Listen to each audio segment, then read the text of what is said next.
बिस्मिल्लाहिर्रहमानिर्रहीम। लड़कियों की शादी की उम्र को 21 साल बढ़ाने के सिलसिले में शहर हैदराबाद में ये बड़े पैमाने पे देखा जा रहा है कि लोग परेशानी के आलम में बग़ैर कुछ सोचे समझे शादियों पर शादियां करते जा रहे हैं। ये कोई बड़ी तकारीब फंक्शन हॉल्स वगैरह में नहीं हो रही है, बल्कि ये शादियां छोटे से घर पे या मसाजिद में। मेरे पास रिकॉर्ड आया है कि हैदराबाद में बाज़ मसाजिद में एक एक दिन में 20-20 शादियां भी हो रही है। इस सिलसिले में ये प्रेस कॉन्फ्रेंस रखी गई है हैदराबाद के सोशल वर्कर्स और एनजीओज़ की जानिब से, जिसमें ये हम आवाम को और हुकूमत को दोनों को भी एक मैसेज देना चाहते हैं। सबसे पहली बात कि ये बिल क्या है वो समझ जाइए। देखिए, मेरे पास ये पार्लियामेंट में जो बिल आया है वो बिल की कॉपी मेरे पास है, जो कि बिल नंबर 163 ऑफ 2021 है।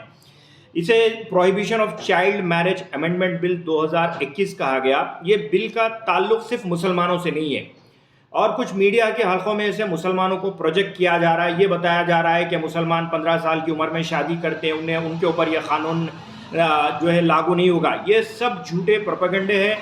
कुछ मीडिया हाउसेस ने सिर्फ और सिर्फ मुसलमानों को बदनाम करने का ठेका ले रखा है। लिहाजा वो बदनामगी से बचने के लिए मैं वाज़ेह कर दूं कि ये बिल सिर्फ मुसलमानों के लिए नहीं, बल्कि हिंदुस्तान में रहने वाले हर एक शहरी के लिए। ख़ास बात ये है कि ये बिल की जो असल बेस है वो prohibition of child marriage act 2006 है, यानी जो बच्चों की बचपन में शादियां होती है। एक्चुअल बेस ये बिल का वही है कि पहले लड़की की उम्र 18 साल और लड़के की उम्र 21 साल ये बताई जाती थी। अब इसे बढ़ाकर जेंडर इक्वालिटी के अंदर ये बोला जा रहा है कि लड़की की उम्र को 21 साल किया जाएगा, जिसमें मेन पार्टीज जो बिल के अंदर मेंशन है वो बता रहा हूँ। Indian Christian marriage act 1872, Parsi marriage and divorce act 1936, Muslim personal law Shariat application act 1937, special marriage act 1934, Hindu marriage act 1955, foreign marriage act 1999। ये सब एक्ट्स इसके अंदर आ जाते हैं और इस कानून के हिसाब से अब लड़की की उम्र बढ़ा के 21 साल की गई है। इसके अंदर एक खास बात पे तवज्जो देने की ज़रूरत है, वो ये है कि पहली वजाहत ये है कि ये बिल लोकसभा में पास नहीं हुआ है। ये बिल वापस गया है कमेटी के पास, जहां पर इस बिल पे रिव्यू होगा। चलिए, रिव्यू होने के बाद अगर ये बिल वापस आ भी जाता है तो इस बिल को लोकसभा के बाद राज्यसभा जाना पड़ेगा, राज्यसभा के बाद इसे सदर जमहूरिया यानी प्रेसिडेंट ऑफ इंडिया के पास जाना पड़ेगा। प्रेसिडेंट ऑफ इंडिया की सिग्नेचर होने के बाद you will get 2 years of time, 2 साल का वक्त लगता है इसे नाफिज होने के लिए, जो कि इसके अंदर इस बिल के अंदर क्लियर मेंशन है कि आपको 2 साल का अरसा लगेगा इसे नाफिज करने के लिए। तो ये तमाम तर वजाहतें रहने के बावजूद, बिल के अंदर ये चीज़ रहने के बावजूद, ऐसा पैनिक सिचुएशन क्रिएट करना कि बच्चों की शादियों पे शादियां करना, ये गलत है। पहली बात।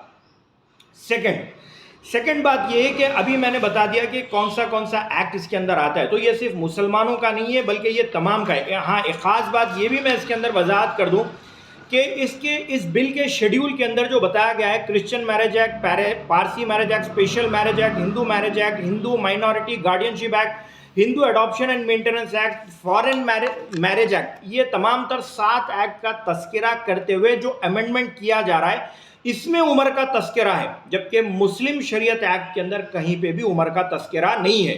बच्ची की बालिग होने के बाद शादी की जाती है, लेकिन हिंदुस्तान का मुसलमान हिंदुस्तान के कानून की इज्जत और एहतराम करते हुए इस मैरिज एक्ट को जो भी यहाँ पे नाफिज है, जो 18 साल है, उसका लिहाज करते हुए मुसलमान 18 साल की उम्र में शादी करते आ रहा है। अब अगर 21 साल होगा तो वो भी करेगा, क्यों नहीं करेगा?